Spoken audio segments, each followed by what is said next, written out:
Hello. Today I want to talk about the movie Wicker. I am very excited for this movie to come out. This movie is really going to open the doors for more romance book related movies to be made. I know we've been blessed with Heated Rivalry and the Off Campus series, as well as Haunting Adeline, and I think Lights Out coming out at some point. So, anyway, we're talking about Wicker. Let me start off by saying, who am I to even talk about this anyway?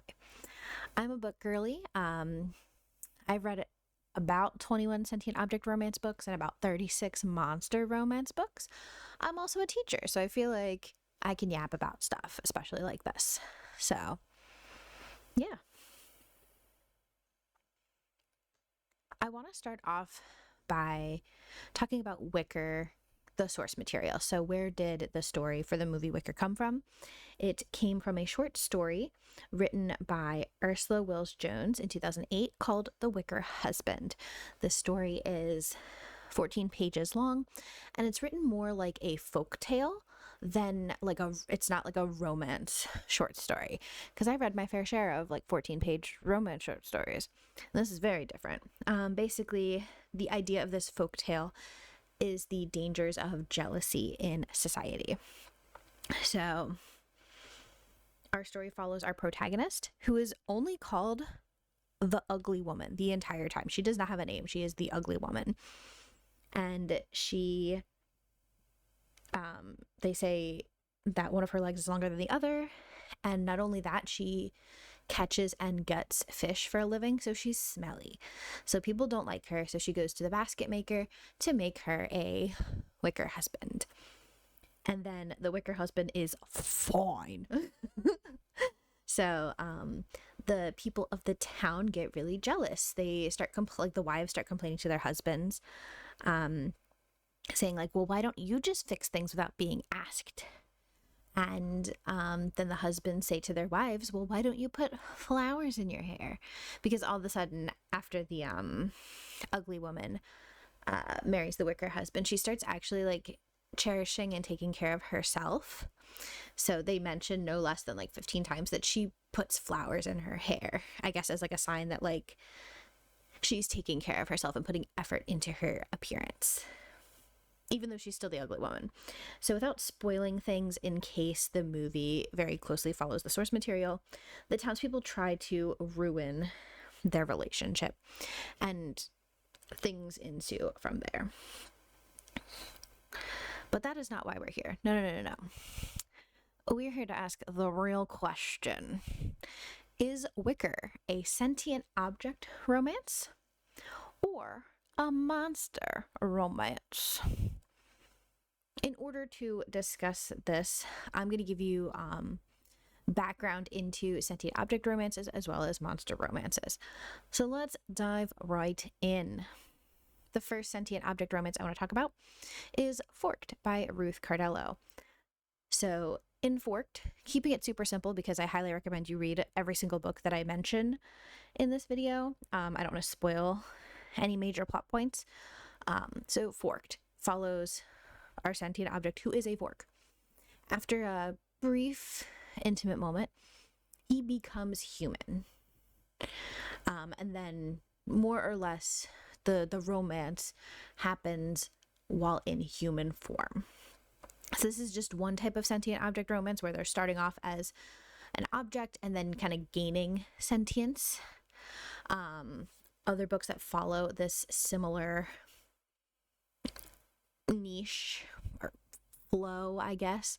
We have Lamp Lover by Sabrina Cross, Unhinged by Vera Valentine, My Date with a Light Bulb, also by Vera Valentine, Hydrant of My Heart by Marie Finch.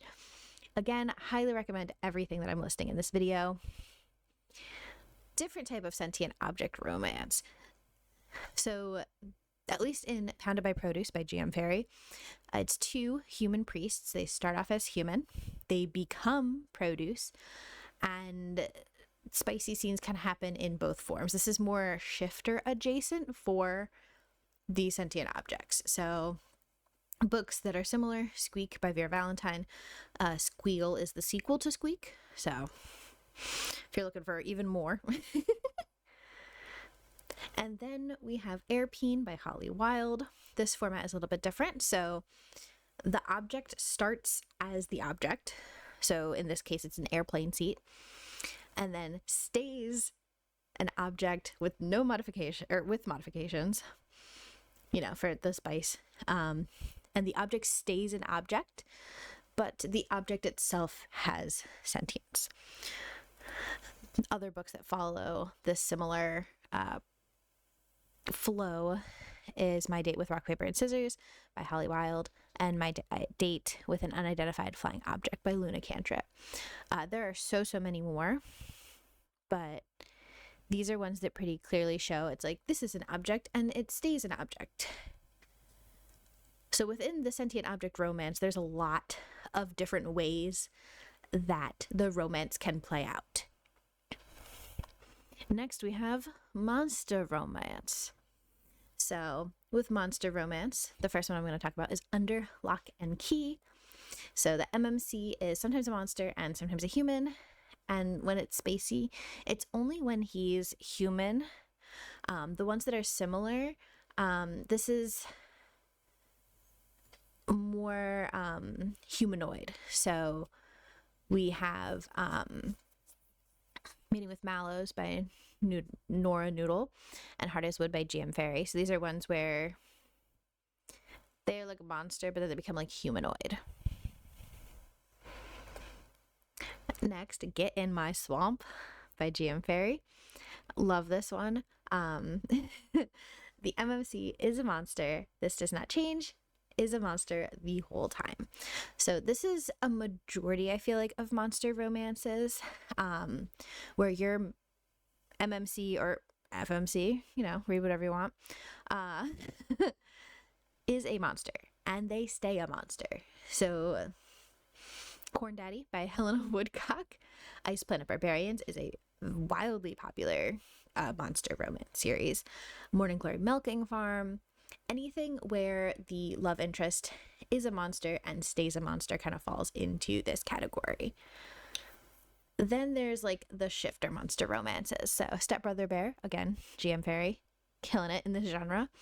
The MMC is a shifter of some variety, and spacey scenes kind of regardless of form. So other books that are similar, we have Romance by the Rat, GM Ferry. All He Wants for Christmas is a Fingerling by J.P. Sale, and Bad Behavior, also by GM Ferry. So, we have this Wicker Man. If they are sticking closely to the source material based on the story, he is Wicker. So, object, maybe. He is alive, so an argument could be made that this is a monster romance. He does stay made of wicker the entire time, so nothing changes his form, again, if we're sticking to mostly to the source material. Intimacy does not change his form. He doesn't suddenly become alive. He just is an alive wicker man. What is this man? I really don't know if he is sentient object or monster romance. To me, it's giving monster romance because, it's not like he's a basket. He looks like a man, which I feel like a lot of the monster romances, at least they're humanoid in nature, and he is very humanoid. He just happens to be made out of wicker rather than, skin. Thank you so much for watching. You can find me all over the internet. I mostly do shorts, but I would like to continue making some longer form content. So if this was fun, let me know and I'll see about making some more videos like this. Thanks, bye-bye.